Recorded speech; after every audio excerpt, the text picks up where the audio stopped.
Welcome to Arpita Sharma classes. I am Preeti Singh, your educator, and today we will be studying biodiversity for your upcoming UPSC prelim examination. The PDF of this lecture will be uploaded on our Telegram channel. Simply find UPSC with each, and the link is given below in the description box. So before we begin, here's a small announcement, dear students. Unacademy has launched T20 Daily Current Affair Free Test Series for the month of December 2020, wherein you will be able to solve current affair based divisionary MCQ daily at 7:30 pm, thereby reducing your chances of losing marks in prelims 2021 and 2022. The questions are created by top Unacademy educators, and also you will be getting detailed analysis of the questions by Atish Mathur sir, and the test will be taken daily at 7:30 pm, through which you can daily revise your current affair preparations. Download the Unacademy Learning app, sign in or register yourself, set the goal as UPSC CSE, and click on the link that is given below in the description box. Use code ARPITA10 to unlock all the plus features on the app for free. Enroll now and hurry up. Now moving towards our topic, that is biodiversity. So आज का जो हमारा topic है वो है biodiversity, जिसमें basically हम लोग ये सारे टॉपिक्स करेंगे, जैसे कि सबसे पहले बायोडाइवर्सिटी का मतलब समझेंगे, फिर देखेंगे कौन कौन से लेवल्स है हमारे बायोडाइवर्सिटी के, उसके types, then we will discuss about measurement of biodiversity. उसके बाद जो हमारा नेक्स्ट टॉपिक होगा बायोडाइवर्सिटी सर्विसेज, फिर modes of conservation, and finally जो लास्ट टॉपिक होगा वो होगा botanical garden and zoo. All this topics are very easy, so will be understanding this topics in brief. सबसे पहले अगर सिंपली आपसे बोलो कि what do mean by biodiversity, तो बायो मतलब क्या, डाइवर्सिटी मीन्स विविधता, मतलब जो जीवों में विविधता है उसी को क्या बोलते हैं, बायोडाइवर्सिटी। इट मीन्स क्या कि अर्थ सरफेस पे जितनी भी वैरायटी ऑफ लाइफ और वैरायटी ऑफ स्पेसीज एग्जिस्ट करती है उन्हीं को हम क्या बोलते हैं, बायोडाइवर्सिटी, या बोल सकते हैं variability in the living organisms. क्योंकि हमारे अर्थ सरफेस पता है, जैसे ह्यूमन बींग्स हो गए, या फिर हमारा अब कोई एनिमल्स ले लिए, प्लांट्स ले गए, तो सारे क्या एक डाइवर्सिटी फॉर्म कर रहे हैं, और ये सारी क्या एक बायोलॉजिकल डाइवर्सिटी है। That's why variety of life on the earth surface is known as biodiversity, जिसके अंदर बहुत सारे ऑर्गेनिजम्स, स्पेसीज, पॉपुलेशन, ये सारी चीज़ें इंक्लूड्स हो जाती है। एंड ऑल्सो ये जो बायोडाइवर्सिटी है हमारे कम्युनिटी के लिए बहुत ही इंपॉर्टेंट है, बिकॉज हमें पता है कि हमारे इकोसिस्टम में वी आर डिपेंडेंट और इंटरडिपेंडेंट और inter related to each others. जैसे कि अगर एनिमल्स है तो वो प्लांट्स पे कहीं ना कहीं उस पर निर्भर है, फिर ह्यूमन बींग्स है वो एनिमल्स और प्लांट्स पे निर्भर है। इट मीन्स क्या कि we are interdependent to each others. And important फायदा है क्या बायोडाइवर्सिटी का, कि अगर हम लोग यहाँ पे एग्जिस्ट कर रहे हैं तो किसकी वजह से एग्जिस्ट कर रहे हैं, ओनली बिकॉज ऑफ बायोडाइवर्सिटी। यहाँ पे इतनी सारी विविधता है, और जितने भी स्पेसीज है या कोई भी प्लांट्स या ट्रीज लें, वो एक दूसरे के लिए सोर्स बनते हैं, एक दूसरे को रिसोर्सेज प्रोवाइड करते हैं। तो हमारा जो इसके बाद का टॉपिक है वो है लेवल्स ऑफ बायोडाइवर्सिटी। मतलब क्या कि जो डाइवर्सिटी के हमारे अर्थ पे लेवल्स है उनके बारे में डिस्कस करेंगे। बेसिकली लेवल्स का मतलब क्या, या आप बोल सकते हैं इनकी टाइप्स। तो इनकी लेवल्स 3 होती है। पहला होता है जेनेटिक्स, दूसरा है स्पेसीज, एंड तीसरा होता है इकोसिस्टम्स या कम्युनिटी बायोडाइवर्सिटी। जेनेटिक बायोडाइवर्सिटी जो है ये सबसे बेस, मतलब सबसे छोटा जो पार्ट है वो है जेनेटिक बायोडाइवर्सिटी। उससे थोड़ा बड़ा लेवल जो है वो है हमारा स्पेसीज बायोडाइवर्सिटी, एंड सबसे बड़ा लेवल जो है वो है हमारा इकोसिस्टम्स। इकोसिस्टम के बारे में तो हम लोग सबको पता है कि इकोसिस्टम है क्या। उससे पहले हमें जेनेटिक बायोडाइवर्सिटी या जेनेटिक डाइवर्सिटी को समझना पड़ेगा। सिंपली अगर जेनेटिक डाइवर्सिटी का मतलब बताऊं तो एक ऑर्गेनिजम्स में, एक स्पेसीज में जितनी भी वेरिएशंस ऑफ जीन्स है उन्हीं को क्या बोलते हैं, जेनेटिक डाइवर्सिटी। सपोज आप ह्यूमन बींग्स को ले लेते हैं, होमोसेपियंस में जो ह्यूमन बींग्स है इनका साइंटिफिक नेम क्या है, होमोसेपियंस। इनके बीच में, एक ह्यूमन की बींग के बीच में आप देखेंगे बहुत से जीन्स वेरिएशन होते हैं, और ये जीन्स वेरिएशन जो है ये बहुत हेल्पफुल है हमारे लिए, क्योंकि ये हमें इस तरह का इनके अंदर वो क्वालिटी होती है कि हमारे पास इतनी एबिलिटी आ जाती है जीन्स की वजह से, कि हम लोग जब एक इन्वायरमेंट से किसी दूसरे इन्वायरमेंट पर जाते हैं तो वहाँ हमारे पास रहने की एबिलिटी होती है, और हम उसको ईजिली अडॉप्ट कर लेते हैं। क्यों? क्योंकि हमारे अंदर जीन्स डाइवर्सिटी बहुत ज़्यादा दिखती है। जीन्स डाइवर्सिटी का सबसे बड़ा जो मकसद है ये यही है कि अगर हम लोग कहीं पे भी जा रहे हैं, कहीं पे भी इन्वायरमेंट चेंज हो रहा है, तो हम लोग उस इन्वायरमेंट को अडॉप्ट करें। जैसे कि अगर ले लें आप तो ये जो जेनेटिक डाइवर्सिटी है इसकी वजह से हम जितने भी बटरफ्लाइज, रोजेज, ये सारी जो चीज़ें देखते हैं ये बेसिकली जेनेटिक डाइवर्सिटी की वजह से ही दिखता है। सिंपली जेनेटिक डाइवर्सिटी का मतलब क्या हो गया, कि एक पार्टिकुलर स्पेसिस के अंदर जितनी भी वेरिएशंस है जिनकी, वही होती है हमारी जेनेटिक डाइवर्सिटी। दूसरा जो होता है वो हमारा होता है स्पेसिस डाइवर्सिटी। ये जो होता है ये बताता है कि जो हमारे अर्थ सरफेस पे लिविंग ऑर्गेनिजम्स एग्जिस्ट कर रहे हैं उनके बीच में कितनी डाइवर्सिटी है। मीन्स जस्ट दूसरा लेवल जो है जीन्स के जेनेटिक डाइवर्सिटी के बाद वो है हमारा specific diversity. Simply you can say it refers to the variety of living organisms on earth. और जितने भी स्पेसिस डाइवर्सिटी है, मीन्स जैसे आप एग्जांपल ले सकते हैं कि हमारा ह्यूमन बींग्स हो गए या फिर एनिमल्स हो गए, प्लांट्स होंगे, सबके बीच में आप देखेंगे कि सारे जो है डिफरेंट है। इवन उनके जो आप बोल सकते हैं स्पेसिस डाइवर्सिटी सब में अलग अलग दिखता है, पर कुछ ऐसे भी एनिमल्स और कुछ ऐसे भी स्पेसीज हैं तो अलग अलग हैं, पर कुछ कैरेक्टरिस्टिक उन दोनों की हेरिडिटरी कैरेक्टरिस्टिक्स मिलती है। जैसे कि अगर आप एग्जांपल ले लें चिंपांजी और ह्यूमन बीइंग्स का, ये जो human beings and chimpanzee almost इनकी जो स्पेसीज डाइवर्सिटी है बहुत ही कम दिखती है। इनके अंदर की जीन्स की जो सिमिलरिटी है 98.4% है। इट मीन्स आप देख सकते हैं कि कुछ कैरेक्टरिस्टिक्स जो ह्यूमन्स बीइंग की है वो चिंपांजी से मिलती है and they are closely related to each others. या फिर अदर वर्ड्स में आप इसको क्या डिफाइन कर सकते हैं, it is the ratio of population of one organisms to the population of other or all organisms in the ecosystems या बायोम में। अगर आप रेशियो निकालते हैं तो अगर एक पार्टिकुलर स्पेसिस के पार्टिकुलर कम्युनिटी है, उस स्पेसिस का पॉपुलेशन है, साथ साथ एक पूरे बायोम की पॉपुलेशन, दोनों का जब रेशियो निकालते हैं, आप रेशियो निकालेंगे, अगर जीरो आ गया इट मीन्स क्या कि वहाँ पे इनफाइनाइट डाइवर्सिटी है। और अगर वहाँ पे आ रहा है 1, इट मीन्स कि वहाँ पे जो हमारा स्पेसिस का कैलकुलेशन वहाँ पे ऑब्जर्व करेंगे कि सिर्फ एक स्पेसिस है। जैसे कि अगर सिंपली आपको एग्जांपल दूँ तो आप एग्जांपल समझ सकते हैं कि अगर आपका एक बायोम है जहाँ पे total number of one spaces कितने हैं 100, पर आपको पता चल रहा है कि जो टोटल वहाँ पे ऑर्गेनिजम्स है वो भी 100 है, तो दोनों को डिवाइड करेंगे तो क्या आ जाएगा आपका 1। इट मीन्स क्या कि यहाँ पे जो स्पेसिफिक डाइवर्सिटी है वो बहुत ही कम है और यहाँ पे सिर्फ एक ही स्पेसिस प्रेजेंट है। वाइल अगर आपका जीरो आ जाता है इट मीन्स क्या कि आपका यहाँ पे पता चलेगा कि 50 है, या फिर ऊपर आपको पता चल गया कि कुछ अलग आ रहा है मीन्स 0 पॉइंट समथिंग के आसपास, तो वहाँ पे आपको इनफाइनाइट या बहुत ज़्यादा डाइवर्सिटी दिखाई देती है। तो ये दूसरा लेवल होता है। Third level is the ecosystem और कम्युनिटी डाइवर्सिटी। इसका सिंपली मतलब क्या होगा कि जितने भी हमारे अर्थ सरफेस पे हैबिटेट्स हैं वो सारे डाइवर्सिटी फॉर्म करते हैं। जैसे कि आप एग्जांपल ले सकते हैं वेटलैंड्स, ग्रासलैंड्स, एवरग्रीन फॉरेस्ट, ये जो भी ट्रॉपिकल रेन फॉरेस्ट, कोरल्स, ये सारे क्या एक आपके इकोसिस्टम को रिप्रेजेंट कर रही है। आप इकोसिस्टम डाइवर्सिटी बोले या कम्युनिटी, इट मीन्स जो थर्ड लेवल होता है हमारे बायोडाइवर्सिटी का वो होता है इकोसिस्टम। और ये जो इकोसिस्टम है ये बहुत ही इंपॉर्टेंट फैक्टर है और जहाँ पे हमारी जो भी ऑर्गेनिजम्स, जो भी स्पेसीज है वो सर्वाइव करते हैं। ऑलमोस्ट ये जो है क्यूमुलेटिव फैक्टर है for the climate, vegetation and geography of a regions. ये हमारा 3 लेवल हो गया। अब जो हमारा नेक्स्ट टॉपिक आता है वो है मेजरमेंट ऑफ बायोडाइवर्सिटी, कि हम लोग किसी भी इकोसिस्टम में कैसे बायोडाइवर्सिटी को मेजर करते हैं। बेसिकली हम लोग बायोडाइवर्सिटी को 2 टाइप्स में मेजर करते हैं। पहला है स्पेसिस रिचनेस एंड दूसरा है स्पेसिस इवेननेस। तो सबसे पहले हम लोग डिस्कस करेंगे स्पेसिस रिचनेस के बारे में कि आखिर ये होता क्या है। तो बेसिकली स्पेसिस रिचनेस जो है it is a measure of number of species found in a community. Means किसी कम्युनिटी में कितने स्पेसिस पाए जाते हैं, वही हमारा क्या होता है स्पेसिस रिचनेस। इसमें भी 3 टाइप की डाइवर्सिटी आ जाती है। पहला जो होता है वो होता है अल्फा डाइवर्सिटी, दूसरा होता है beta diversity and third is the gamma diversity. ये जो आपका अल्फा डाइवर्सिटी है ये सिर्फ एक पार्टिकुलर एरिया के डाइवर्सिटी को हम लोग निकालने के लिए यूज़ करते हैं।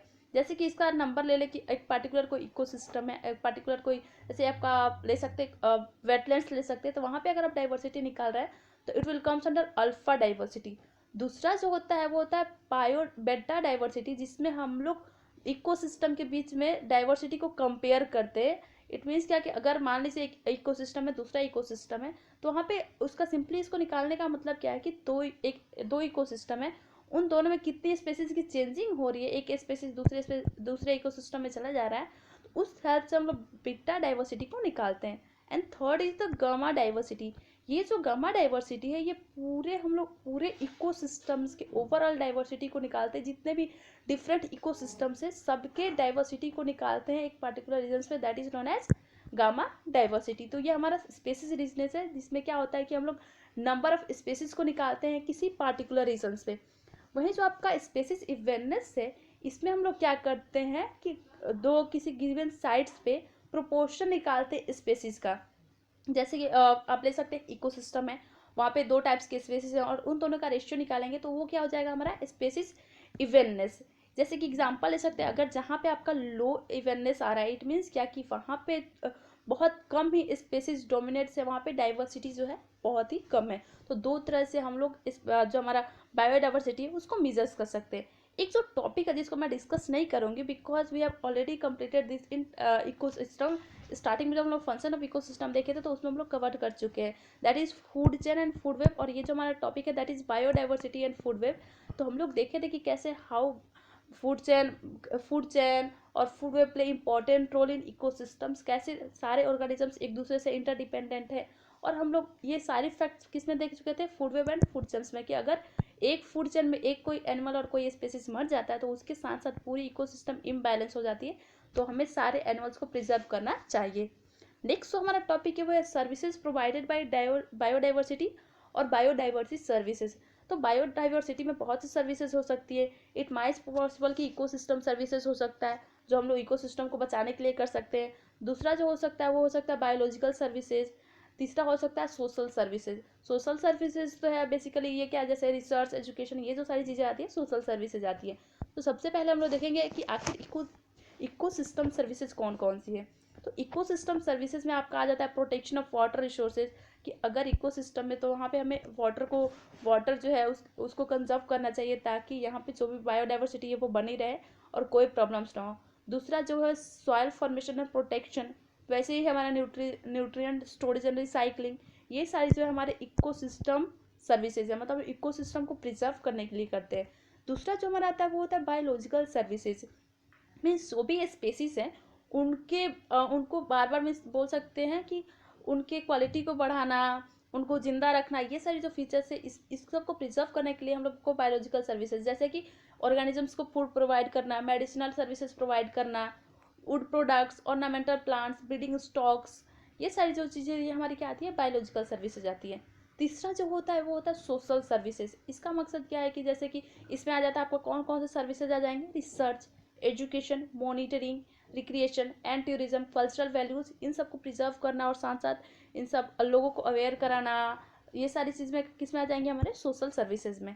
अब हमारा नेक्स्ट जो टॉपिक आता है वो होता है कि क्या क्या कॉजेस है जिसकी वजह से हमारा बायोडाइवर्सिटी लॉस कर रहा है। हम देख रहे हैं कि बायोडाइवर्सिटी जो है इतनी सारी सर्विसेज प्रोवाइड कर रही है, मीन्स उसके आसपास कोई फॉरेस्ट है, वहाँ पे जो ट्राइबल्स रह रहे हैं उनके लिए भी फ़ायदा है, या फिर अगर कोई पढ़े लिखे लोग हैं तो उनके लिए भी फ़ायदा है। पर इसके साथ साथ हम देख रहे हैं कि बायोडाइवर्सिटी जो है हमारे अर्थ सरफेस पे वो ख़त्म होते जा रही है। इसका मेन रीज़न क्या है, तो रीज़न इसका सिर्फ ये नहीं है कि ह्यूमन बींग्स इसको डिस्ट्रॉय कर रहे हैं, नेचुरल कॉजेज भी है। जैसे कि एग्जांपल इज ए फ्लड, कोई पार्टिकुलर एरिया है वहाँ पे आप देखें बहुत से एनिमल, बहुत से स्पेसीज है, अचानक से फ्लड्स आते हैं तो वहाँ पे बहुत से स्पेसीज मर जाते हैं। और हमें पता है कि एक स्पेसीज मरेंगे तो दूसरे स्पेसीज पे अफेक्ट पड़ेगा, फिर तीसरे पे अफेक्ट पड़ेगा, इस तरह से पूरा फूड वेब और फूड चेन डिस्टर्ब होता है, जिसकी वजह से पूरा इकोसिस्टम डिस्टर्ब होगा और बायोडाइवर्सिटी जो है लॉस होगी। साथ साथ सिमिलरली होता है अर्थक्वेक, लैंडस्लाइड, या फिर जो भी रिवॉल्व अमंग स्पेसीज है, lack of pollination and disease, ये सारी जो हमारे नेचुरल कॉजेज है। As well as human cause जो है वो भी मेजर कॉज है, जैसे कि हम लोग हैबिटेट डिस्ट्रक्शन कर रहे हैं, अर्बनाइजेशन बढ़ रहा है, एग्रीकल्चर को एक्सटेंस कर रहे हैं, हम लोग शिफ्टिंग कल्टिवेशन अपना रहे हैं, साथ साथ हम लोग इंडस्ट्रियल डेवलपमेंट कर रहे हैं, डैम प्रोजेक्ट्स, ये सारी जो चीज़ें हैं ये सारी हमारे बायोडाइवर्सिटी को लॉस करी, क्योंकि हम लोग प्लांट्स को काटते हैं, उसकी वजह से वहाँ के जो स्पेसीज, फॉरेस्ट को अगर हम काट रहे हैं तो वहाँ पे जो स्पेसीज रह रही है वो एक जगह से दूसरी जगह मूव कर जाती है, तो ये हमारा मैन मेड कॉज हो जाएगा। साथ साथ अब आता है कि अगर बायोडाइवर्सिटी लॉस हो रही है तो हम लोग क्या क्या स्टेप्स ले सकते हैं, कैसे बायोडाइवर्सिटी को कंजर्व कर सकते हैं। क्योंकि अगर हम लोग बायोडाइवर्सिटी को कंजर्व करेंगे तो हम लोग अपने इकोसिस्टम को कंजर्व करेंगे और साथ साथ में हमारा इकोसिस्टम में जो बैलेंस है उसको मेंटेन कर सकते हैं। तो कौन कौन से स्टेप्स हैं जिसके हेल्प से हम लोग बायोडाइवर्सिटी को कंजर्व कर सकते हैं, तो दो स्टेप्स होते हैं। पहला जो है वो है एक्स सितु कंजर्वेशन, दूसरा है इन सितु कंजर्वेशन। ये जो दोनों टर्म से आप दोनों टर्म से मतलब निकाल सकते हैं। एक्स सितु मतलब क्या, कि एक पार्टिकुलर किसी रीजन से आप, पार्टिकुलर रीजन नहीं बोल सकते, किसी रीजन से आप स्पीसीज को ला के दूसरे रीजन में ला देते हैं ताकि वहाँ पे एक उसका अलग फिर इन्वायरमेंट क्रिएट हो और वहाँ पे भी अगर वहाँ पे मर चुका है तो वहाँ पे फिर से वो सर्वाइव करे। वाइल इन सितु में होता क्या है कि अगर कोई स्पेसीज है और उस रीजन में रह रहा है तो उसी रीजन में उनको प्रिजर्व करना, उनको बचा के रखना, उनको प्रोटेक्ट करना, वो होता है हमारा इन सितु कंजर्वेशन। जैसे एग्जांपल ले सकते हैं नेशनल पार्क, सेंचुरीज, ये क्या हो गया हमारा इन सितु कंजर्वेशन।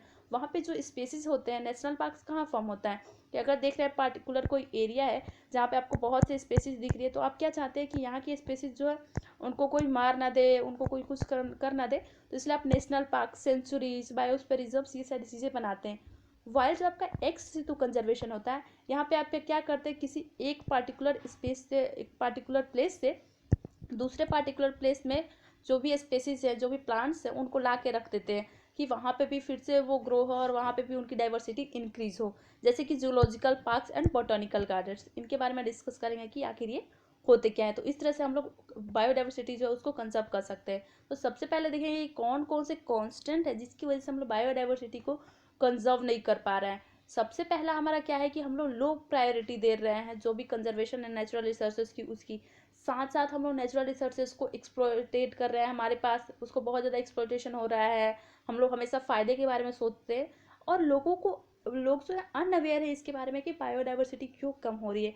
और साथ साथ देख रहे हैं अर्बनाइजेशन, इंडस्ट्रियलाइजेशन, ये सारी चीज़ें बढ़ते जा रही है जिसकी वजह से बायोडाइवर्सिटी का जो ये मेथड है वो भी हम अच्छे से नहीं इम्प्लीमेंट कर पा रहे हैं और हमारा बायोडाइवर्सिटी जो है वो वहाँ पे पॉपुलेशन जो है घटती जा रही है और बायोडाइवर्सिटी कम्प्लीटली लॉस होते जा रहा है। अब जो हमारा नेक्स्ट टॉपिक है बॉटनिकल गार्डन एंड जू। ये जो है बेसिकली हमारा कौन सा मेथड है, आप बोल सकते हैं कि ये हमारा जो है एक एक्स सितु मेथड है, एक सेतु कंजर्वेशन है ताकि हम लोग बायोडाइवर्सिटी को कंजर्व कर पाए। सो बेसिकली अगर आप बोटेनिकल गार्डन्स की बात करूँ तो सिंपली ये समझ सकते हैं कि बोल सकते हैं प्लांट का कलेक्शन है, जो लिविंग प्लांट्स होते हैं जैसे सब्स, हर्ब्स, क्लाइंबर्स एंड बहुत से प्लांट्स, उसको हम लोग अलग अलग कंट्री से, अलग अलग प्लेस से लाके एक पर्टिकुलर एरिया में उनको कंजर्व करते हैं और उनको रखते हैं। आप बोल सकते हैं जैसे हम बहुत, जैसे ये जो इमेज आप देख रहे हैं ये बोटेनिकल गार्डन का है, यहाँ पे अलग अलग पूरी दुनिया की अलग अलग प्लांट्स हम लोग लाके यहाँ पे लगाए हैं ताकि उनको हम लोग प्रिजर्व कर सकते हैं और उनको बचा सकते हैं। तो क्वेश्चन आता है कि आखिर पर्पस क्या है बोटेनिकल गार्डन्स का। तो मोस्ट इंपॉर्टेंट पर्पस इसका क्या है कि study taxonomy as well as growth of plants.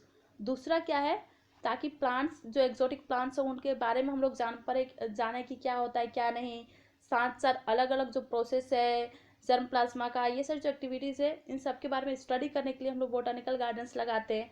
और साथ most important thing for the development of new habits, botanical gardens का जो रोल है इसमें बहुत ज़्यादा है for the development of new habits. And final जो लास्ट इसका पर्पस है वो है for the conserving rare and threaten species. क्योंकि अगर हमें पता चल रहा है कि वर्ल्ड में कोई स्पेसीज है, जो कोई प्लांट्स है, अगर वो खत्म होने वाली है, तो अगर हम उसको किसी बोटानिकल गार्डन में प्रिजर्व करके रखे हैं तो माइट पॉसिबल कि अगर उसमें से कुछ और उसके बीज निकल रहे हैं, सीड्स निकल रहे हैं, तो उनको थोड़ा थोड़ा उनकी मात्रा जो उसको बढ़ा सकते हैं और वो जो एक्सटेंड होने वाला था उस ट्री को हम लोग थ्रेटन होने से बचा सकते हैं।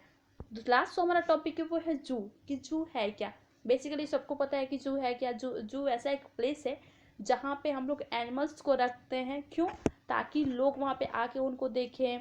पहले तो मकसद यही था कि जू हुआ तो वहाँ पे लोगों को आके एक जगह सारे एनिमल्स को देख लिए, पर इम्पॉर्टेंट थिंग हमें याद रखना है क्या कि ये जो जू होते हैं ये कोई, इसका मकसद ये नहीं होता है कि यहाँ पे लाइसेंस डीलर हो जो एनिमल्स को कैप्चर करे या फिर वो एनिमल्स को यहाँ से ले जाके उनके फ़ायदे के बारे में सोचे और उसके एक्सटेंशन के बारे में सोचे। इसका मेन मकसद क्या होता है कि एक पार्टिकुलर प्लेस में बहुत से एनिमल्स आके वहाँ पे उनको वहाँ पे रह रहे हैं और लाया गया है और वहाँ पे रह रहे हैं, वहाँ पे लोग आ रहे हैं, पब्लिक आ रहा है for the exhibition of public, वहाँ पे पब्लिक देख रही है और लोग उसको नुकसान नहीं पहुँचा रहे हैं। पर अगर ऐसा होता है कि लोग आए और उसको नुकसान पहुँचाने लगे तो वो जू नहीं होगा, फिर तो वो एक फॉरेस्ट की तरह होगा कि लोग आ रहे हैं और लोग उसको मारना शुरू कर रहे हैं। तो आता है कि यहाँ पे भी क्वेश्चन कि आखिर पर्पस क्या है जू का। तो जू का पर्पस भी वही हो जाएगा कि पहला क्या, कि पहले तो थे जो लोग, उनका मकसद सिर्फ यही था कि बस वहाँ पे लोग आए, देखे, यही सब करे और लोगों को एक्सिबिशन के लिए रखा गया था। पर अभी जो है जू बहुत ही इंपॉर्टेंट रोल प्ले कर रहा है। ये इन्वायरमेंटल एजुकेशन यहाँ से प्रोवाइड हो रहा है, कंजर्वेशन हम लोग कर रहे हैं, जो भी स्पेसीज है, जो भी एनिमल्स हैं उनको कंजर्व कर रहे हैं। साथ साथ इसका इम्पोर्टेंट रोल क्या है कि हम लोग कैप्टिव ब्रीडिंग भी कर रहे हैं और लोगों को अवेयर भी कराना बहुत ही इंपॉर्टेंट है। तो ये जो हमारा पूरा टॉपिक है वो बायोडाइवर्सिटी के बारे में है। मुझे उम्मीद है कि आप सबको समझ में आई होगी। तो thank you so much everyone for watching my video. Don't forget to like share and subscribe our channel for getting the notification of upcoming videos.